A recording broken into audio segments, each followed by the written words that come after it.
Everyone, welcome to A Pinch of Salt. I'm so excited to be able to introduce to you a wonderful cooking segment right here at Central Coast News that's going to be available to you every single week.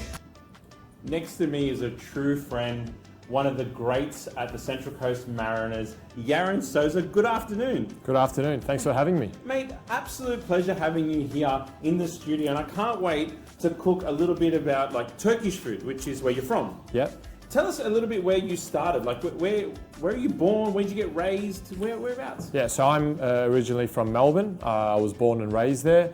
I've only been on the Central Coast for 2 years now, as you know. I'm come from a Turkish background, so I was lucky enough to live over there as well. Did you play in Turkey as well? Yeah, so I played over there for 2-3 years, and then I played in Malaysia for a year as well. So I got to taste some awesome cuisines and foods, but I think Turkish food has a special place in my heart, growing up eating it, and then when I was living there as well, in Turkey, all the towns around Turkey have their own food or their own dessert or something that they're famous for. Yeah, right. So you would go on an away trip, and then wherever you are, you would have their local food, and it was just amazing, to be honest. But nothing's better than grandma's cooking, right? Grandma's cooking's number one, and if I said otherwise, I'd probably get a slipper across the head. So yep, yeah, we'll just right. Stick with that. But I'm looking forward to cooking something. All your travels, all your gathering away, sometimes you get a little bit homesick and things like that. So this is a dish that kind of brings you back at home, right? This is one of those special moments that kind of remind you of your grandmother, of your parents, and of family. So what is the dish called? So the dish is called Menemen. It's a breakfast dish. So whenever grandma would be over on a weekend or something on a Sunday morning, I'd wake up and smell it, cooking in the background, and I'd love it. And they'd get fresh Turkish bread, and we'd dip it in, and we'd have it, sit around as a family and have it. So whenever grandma comes up to visit me, she cooks up a big batch and freezes it and puts it in my freezer even. So whenever I'm feeling a little bit homesick, that I just get it out of the freezer and heat it up on a weekend. So it's something that I love to have on my off day, or when I have a sleep in, wake up and awesome. Have it. So what ingredients are we looking at? So we've got a few ingredients here. So we've got some tomato. Now you said there was a bit of a secret to the tomato, right?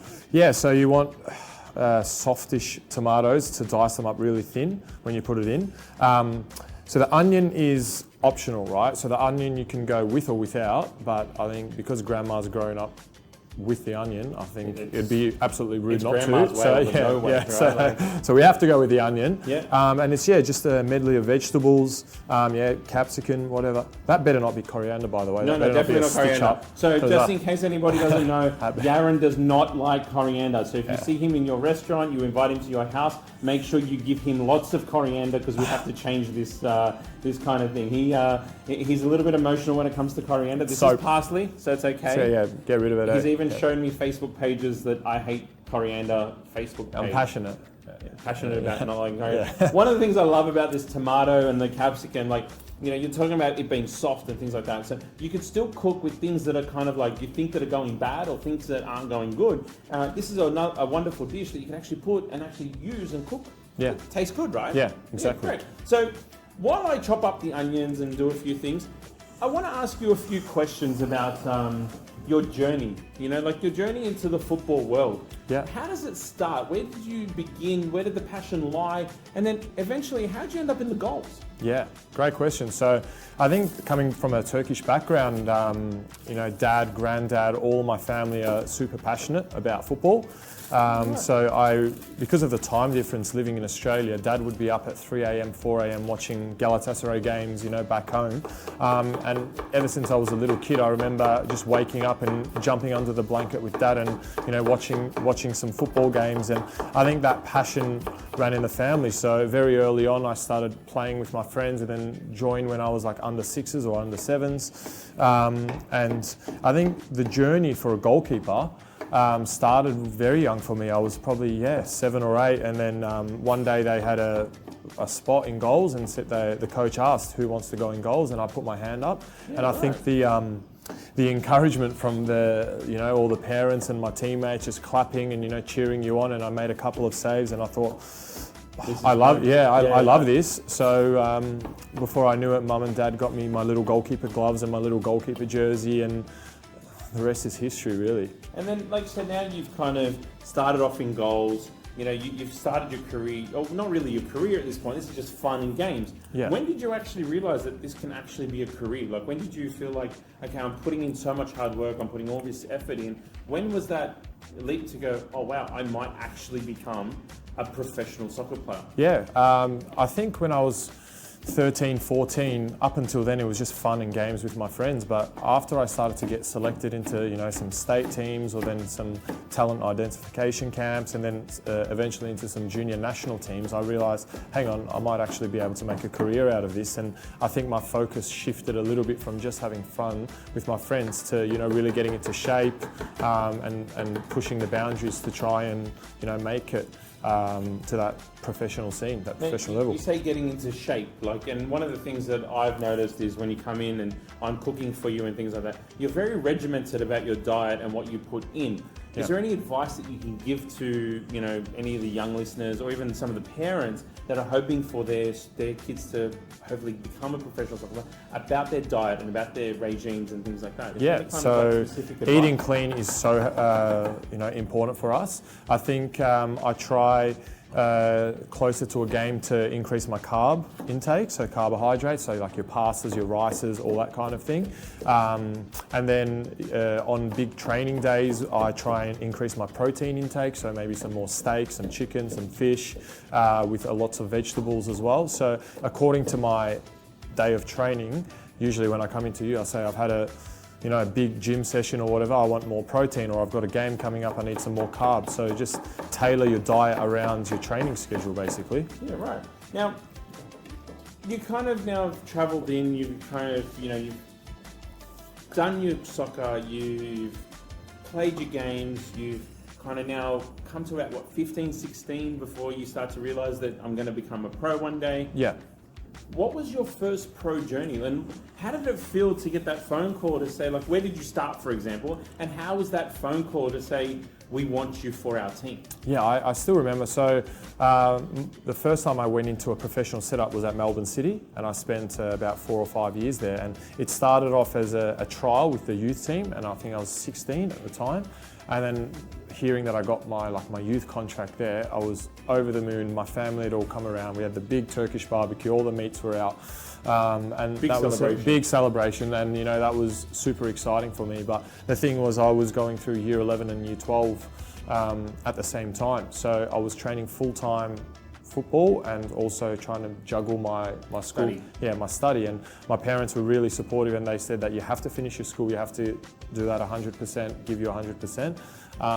And I wasn't like any 15, 16, 17-year-old during that period. I was going from school to training, back to school. I was literally had no time for myself, but that's because both were so important to me. And I think looking back in hindsight, I don't regret it at all. I think that's kind of brought me to where I am now. Like, I'm studying at university as well. So it's like... So not only do you play for the Mariners, you're actually studying a degree at university as well. Yeah, exactly. What are you studying? Commerce. So I'm doing a Bachelor of Commerce. Wow. Now that I'm in the professional scene, I think it's, you know, kind of in the backdrop a little bit, which is fair enough. I'm just studying part-time, but it's good to get that ticking off in the background. But it's one of the things that I find fascinating across the whole A-League, or across the football family as such, is it's not 80% to football and 20% to study. You know, a lot of the families that I've been speaking to, and a lot of the players that I've been speaking to, it's pretty much 100% to study and 100% to football. You know, there's no in between. And if you do want to become successful, I think that's one of the most important things, is to give your balance, give your all and your balance.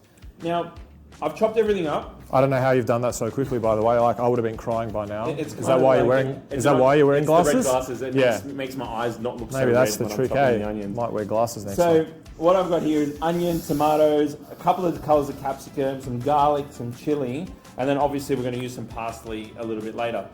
Is that, or do we put it into the actual mix? Get rid of that. It's not okay. All right. Don't have post-traumatic stress. Yeah, we can. It's all right. Can put that last. So, roughly cut, right? There's no stringent cut to it. It's just throw it in there, make it happen. Okay, yeah. So I'm going to turn on the heat. Beautiful. I'm going to make it nice and hot. Now, you've kind of gone from Melbourne City, you've travelled to Turkey, you've done Malaysia. how did you end up right here on the Central Coast Mariners? Yeah, great question. So I spent 2-3 years in Turkey, then went to Malaysia, and once I'd come back to Turkey, that's when COVID was really at its worst. And I think being away from my family for 2 years, I didn't get to see any of my family or friends. And I think because of COVID, our coaches locked us down in the training grounds. We weren't allowed to go out. We weren't even allowed to go to the supermarket. We were just literally, just underground in our rooms. In a bubble. Yeah, so I think I really started to miss home, and I was proud of what I had accomplished by going overseas, and I developed a lot as a person and as a footballer, but I think the time was right for me to come back to Australia. And I came back to Australia and, I spoke to my agent and put word out that I'm back in Australia, and luckily enough, I got an opportunity here at the Mariners. Yep. And I think the club culture is, exactly what I believe in as well, that family culture, family, friendship, and, it goes to show with our change room as well. We, have such a great bunch of boys and coaching staff. So, I've fit in like I'm at home, in this family, in this community. And it's still close enough for your parents to visit. Yeah, of course. I think that's one very special thing that the Central Coast does offer, not just in the Mariners, but actually as a region, is that you all become a part of our families. Yeah. When your grandmother came up or your parents come up, we go out, they come to the restaurant, we talk, we have fun, and it's like my grandmother has come and seen me as well, and I think that's what's very, very special about here in the Central Coast, and being a part of the Mariners family is growing together. Yeah. Especially when tough times come in. Last year you had a little bit of misfortune with your leg and things like that. And describe how mentally you have to climb yourself out of the fact that you struggled through a major injury while I start cooking. Yeah, so obviously, as you know, on my debut last year, it was going to be my first game in the A-League because I'd played overseas for a while. And unfortunately, 15 minutes in, I ruptured my quad and it snapped completely off the bone and retracted down my leg. I tried to... Just the thought of the pain. I tried to play on with it, with the adrenaline for, 5 or 6 minutes, but eventually I was just in tears and basically got carried off, and my family had flown up to come and watch me. I think that was a challenging time for me. I was obviously in crutches, I had surgery. You waited so long for an opportunity, and when it comes, you get struck down by injury. But I think football is a game of patience, especially as a goalkeeper. Yeah. You have to be patient. And I think what I came to the realization of is that we have to sometimes take a step back and look at what we've achieved, right? So, as that young boy that I was talking about when I was 6 or 7, wanted to become a professional footballer one day, and I'm lucky enough to have achieved that and become a professional footballer. Yes, I've been struck by injury and stuff, and you can sometimes only think about the present and now, but I've achieved so many goals in my career. I'm in a professional environment. I can still do my rehab, get back, and then, keep on going with my career. So sometimes it's good to just... Achieving goals and blocking them at the same time. Well, that's the one thing that's exactly. really special. So have I started this right? So I've got perfect. A decent amount of olive oil in there. Yeah. I think being Turkish... Well, this is a massive argument with Grandma. Yeah. Every time I say, Grandma, please don't put too much oil in. And she's like, no, I'm not. And as she's saying, I'm not, that arm doesn't stop. That arm is just, glonk, glonk, glonk. That oil is... I think you need a good amount of olive oil. Yeah. So we've got onion in there, we've got garlic in there, and of course I've got the 2 coloured chilies in there. Beautiful. Right, are we happy with this so far? I'm very happy. It smells so good, yeah. All right, as long as it smells like Grandma. It's really, really important, Grandma. I'm trying to make it like you 14, okay? I promise. So we've got the onion, we've got the chili, we've got the garlic. At this point, we're going to throw in the tomatoes and the capsicum together, or do we do one separately? I think tomatoes will go in slightly earlier, just to get that kind of break it down a little bit, and then the last kind of bit we'll get the capsicum in there as well. Yeah, and then right at the end, you'll crack the egg. And then set it in there. And then let that kind of cook in there. And you said before that you kind of get some stuff out of the freezer. So what you're saying is I can make all the vegetable mix. No, so she would cook it up literally. And with the egg? Yeah, no, without the egg. That's what I'm saying. You cook everything up, put it into the freezer, grab it out. So like heat that up in the frying pan. Once it's all ready to go, then I'll just crack my eggs fresh on top. Yeah.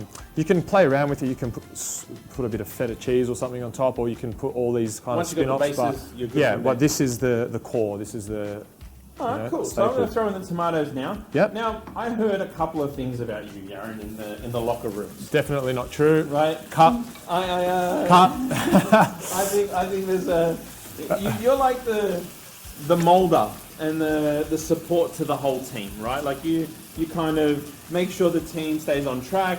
If Monty's angry, he's getting angry with you, so you get angry with the team. Things like that. Is that Not wrong? That, Yeah, definitely. That's pretty true, right? That's pretty true, eh?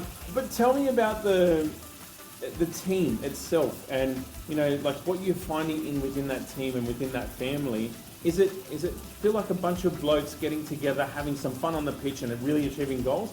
And like, is the banter still there? Is all that still there? Definitely. So I think sometimes we forget that what we're doing is work, because we literally have such a good friendship network inside the club that it's just like we walk into the change room and the first thing we do for half an hour is like we all sit around and just laugh about what we've done on the weekend or what's happened, and then we pick on people and be like, and it's just so much fun, and the banter is honestly next level. So we do a secret Santa, and then the presents that are getting pulled out and stuff. So I think that's what brings us close on the pitch as well. I mean, even on the pitch, if we were mic'd up on the pitch, it would be fun because we're always just in each other's ear. Like Jace or like anyone will be taking a shot, and we're just giving him a bit of stick, and then they turn around and give me a bit of stick, and that's what it's all about. That's what.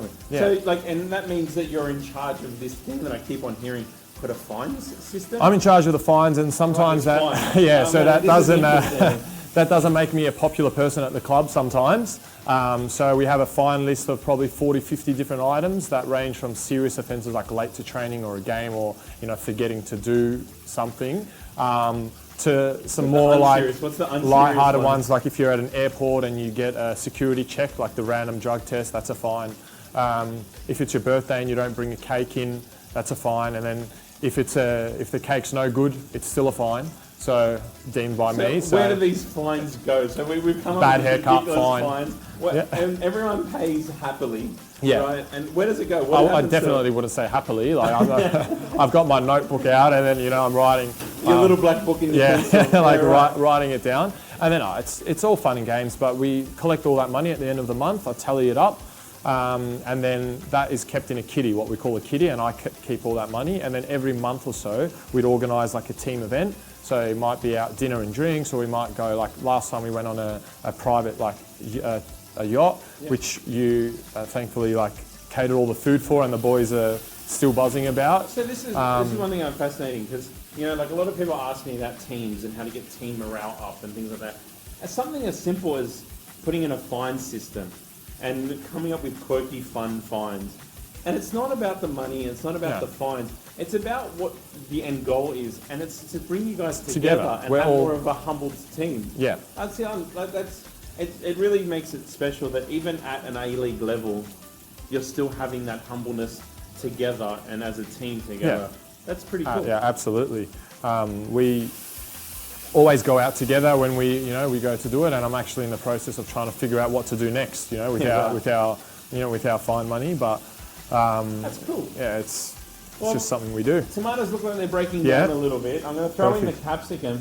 While I throw in the capsicum, I want to ask you a little bit more about your position as goalkeeper, and more importantly, as second goalkeeper. So like you've got Vuka in the goals at the moment, things like that.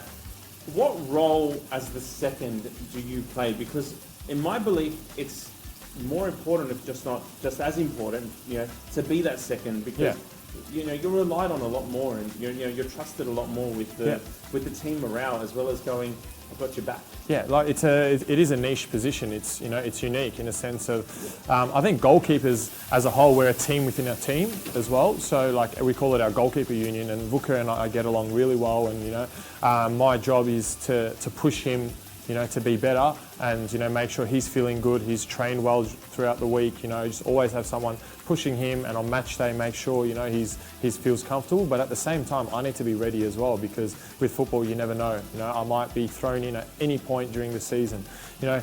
As a number two, it's sometimes tough because you travel away. We went to New Zealand for a few days, and then all the players on the bench might come on and play their part, on the pitch for 5 or 10 minutes, or start, and you travel and you might not play. But I think my role is not just on the pitch but off the pitch. Just making sure the younger boys are doing all right. Just the boys, the morale's there, the banter's there. Just the vibe of the place. And I think it's important that kind of getting that chemistry together with the team, as well as staying ready. It would be easy traveling all those times and going and sitting on the bench all those times, and then like I always see you either in the camera or on the field, and if you get a chance to go to industry group stadium to actually watch the team or into any game, right? I suggest you go to every single game because it's actually amazing. I see you on the sidelines, not just sitting there waiting. Like you're training, you're yelling, you're pushing, you're trying to achieve, and it's almost like your role as the second goalkeeper almost means that you're like a player coach at the same time, and trying to help not just the physical, but all more the morale and the emotion too. No, like obviously first and foremost, I'm a footballer, and everyone has their own goals and what they want to achieve, and obviously everyone wants to make it to the highest level possible and to be playing, but I think it's a patience game, and while you stay patient, you've got other roles, and that might be, to take some pressure off the other players, just make sure, check in that they're all right, make sure Vuka's feeling good, because we have such a good relationship with him that if it was to be that I was playing or someone else was playing, we'd still support each other. So, as much as it is competitive, we're also friends, and we're also about, family. Like the team's success is our success, and I think that's what I'm comfortable about, which is why I'm so happy, even just being in that change room, because when we win together, and it doesn't matter if you're on the pitch or off the pitch. I think everyone can say that in our team, that it is a team effort. Yeah, right. I like that. That sounds really, really cool. So anyone that's in the football world, anybody that's training, anyone that's achieving the goals, for example, that Yaren's achieving at the moment and still achieving, you haven't stopped here, you're going to keep it going. Yeah. I think very importantly, you've got to keep it persistent, and you've got to make sure that you keep it going and you keep it moving. No matter if you tear a hamstring off a bone, right? It means that you've just got to get it better. You've got to fight through it, and you've got to push through it, which is really important. Yeah, exactly. So, are we happy with this so far? That's looking very nice. So, this is what we were talking about a little bit before. This mixture that you see here, you could actually portion it out, for example, and throw that in the freezer so it's ready whenever you want. Yeah, just to pull out. And I've just added salt and pepper. Any spices? I think Grandma's the boss with that one. I'm always just salt and pepper myself. So you just keep it salt and pepper? Yeah. So but Grandma you can probably put maybe cumin or cinnamon. She's got, the grandmas have all those jars up in the thing. Yeah. Couldn't tell you what's in them, but she just does a little bit of a mix and magic, voila. But so Grandma, if you're getting upset that I've got no spices in it, it's his fault. Yeah. It's his I don't know about that, but right. So we've got the mixture done. It looks fantastic. Do I do anything else before the eggs? No. So the last step is cracking the eggs, and I'm notorious for cracking the egg and spilling it everywhere. Fantastic. So, enjoy. No, No, come on. You crack in the eggs. Don't be scared. I'll give you coriander if you don't. This is unreal if I mic this up on camera. Here, you can do in the corner here. On the corner. Make life easier. And then crack it in. Yeah, that couldn't. You broke it. Yeah. You broke the egg. That couldn't have gone worse. Grab your egg. I'm going to show you something really cool, right? Grab your egg, tap it on the side. Okay. Here, go. Yeah, tap it on the side. Do it with me. Now, your ring finger will go to one side of the crack. Your thumb will go to the other side of the crack. And then all you're going to do is come nice and close and separate it. Separate. Come on, keep on going. Yeah, you nailed it. And this is how you end up cooking and cracking eggs with one hand. I don't know what I've just done there, but you take that. I'll crack in 2 more. Look how good that looks, but. Right, I think this looks cracker. And then I think what I normally do is on top of this, I put some more salt just for the eggs as well. So you do salt, I'll do pepper. Is this twist top? Yep. There we go. It smells amazing. It looks so good. So if you want, you could eat this as is. Yeah, you can. So I sometimes when I'm trying to stay away from bread and carbs, I get a spoon and might put some feta or whatever and have like this. But what you're supposed to do is, get like some fresh Turkish bread or just any type of bread and, like dig in. But there's no real, anything. There's no real rules about it. It's just more, it's like a family dish. It's more like, you make a big pot of that and then you put that on in the middle of like a table and then people just dig in, So like, what you're saying is if I got like a paella pan, right, I could actually make this a big one, and a paella pan. Crack the eggs on it, and then obviously everyone just grab their bread or whatever or a side plate and just. I think that sounds like the next team breakfast. What do you reckon? Would love that. I'll bring my big pan down and we'll do a cook up. Sounds unreal. Get some feed in. So, what's the next for Yaren Sozer? Where are we going to end up? What's the future hold? Great question, and you know what? For the first time in my life, I think I'm more focused about the present now than I am the future. I think one thing that I used to do a lot was overthink and think, what am I doing next year? When's my next contract? What am I doing? But at the moment, I'm really just focused on enjoying the day to day. Like, I want to go into training and train well, have a good time. Train well, have a good time, push myself, be the best athlete I can be, and then I feel like the rest will kind of take care of itself. Study, just focus on me, just focus on being happy, just focus on, the day to day. Find a wife, get married, have kids. Yeah, I hear about that from from the family, right? That's a family thing. Yeah. I think no matter what, no matter if you're Turkish, Lebanese, Italian, anything like that, the first question you ask, you're hitting 20. At the family barbecue, as soon as that question gets popped, is there anything fascinating on that front? Is there any possibilities? I think there might be, but I think we'll talk about that a bit off camera. But there definitely is something at the moment. I'm pretty sure that the team will put her through a very, very strict. I'm worried about. Status, and you're going to be a bit worried about that. I'm a bit worried about that. What the boys will do, but I know that I'll have to give her making sure you're good for her. I'll do the old uncle thing. Definitely. Checklist, just make 100%. sure. I'll go pull out the clipboard and be like, right, I need to ask you questions. Isn't that how it works? Oh, exactly. All right, so the eggs are done. They've set beautifully. I'm just going to place it just on the board. Actually, you know what we can do? If you want to serve this at home, you can actually grab a nice plate. Yep. You can put like a napkin or a tea towel or anything like that. Maybe we could just put something as simple as a nice tea towel. Just ways to serve it up, I think is probably the best way to put it. And something like this, something that's nice and hot that should be served straight off the grill, right, is one of those things. Now, if you want at home, like Yaren was saying, we could throw some feta over the top, we could put some mozzarella over there, put extra chili. You could cover it with a lid. And maybe let that cheese melt. You can throw it in the oven if you like. Anything you want to do, you've got the opportunity to make this uniquely yours. Exactly, yeah. But it's the basis of real good Turkish home food. Yeah, exactly. See, all of a sudden, that looks pretty good on the plate. That looks so nice. So you can take that and serve it out. So this is the dish. I think you got to try it. I definitely. I think it's only right that you actually make sure. Yeah, I am. Are you doing it now? I'm going to do that now. No, I'm going to actually tilt it while he grabs a piece out. Wait, maybe grab that again. Maybe can we just have the tilt line tilt? Just tilt it up for a moment.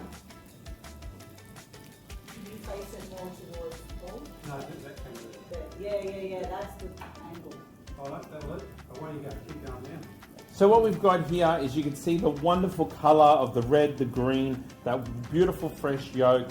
It's got some salt and pepper in there as well. Nice and easy, very, very simple set and ready to eat. And I think, Yaren, I think you need to try it and tell me if Grandma will be proud. Well, no matter what it tastes like, it's never going to be as good. No, definitely not. Let me just say that. Let me say that first. But I'll get a bit of that egg in there as well. And I just love how there's garlic and chili, and this is breakfast, right? Like, you got to have a full flavoured kind of breakfast at all times.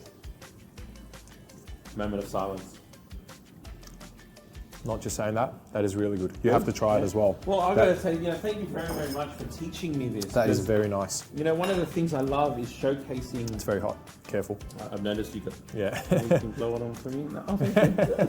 So, one of the things I find interesting about understanding cultures, no matter where you are, is how flavors and how kind of like, it's almost like poor people food, right? Like, Yeah. but how much they've really captured some amazing tastes. And you know what? To have something like carb-free, so you don't have to have the bread. Yeah. If you want to make it, this is vegetarian. Yeah. If you want to make it meat, we could Yeah, put... so like there's sujuk and stuff, so like the Turkish little, salamis. sujuk? And it's like a Turkish salami, like a garlic salami. So you can chop that up in there as well, to give a bit of a protein kick, or like some meat in there. So you can kind of, once you've got the staple, you can kind of play around with it however you want. If you want, you could throw like chorizos in there, or Exactly. sausages in there, or Exactly. whatever it is. But Yaren, thank you. Like, this is awesome. And I Yeah. think everyone's really going to take on your journey and your inspiration on going from being a young pup in Melbourne to now being one of the goalkeepers at the Central Coast Mariners and killing it more than anything. Being that supporting arm in the community, not just in the team, because you're always holding, goalkeeper coaching for young youth. Yeah, exactly. And, it's really, really special that you give your time. And I hope we have you for many, many, many, many, many more years around. Thank and you. I hope you have a great career. Yeah, thanks, Dan. Absolute Appreciate it. pleasure, buddy. Yeah, Thanks you. for coming in. Guys, until next time, can't wait to see you again here at The Pinch of Salt. But check it out on YouTube. Follow us at centralcoastnews.com.au, and of course at Central Coast News on YouTube as well. But until next time, see you soon. Ciao.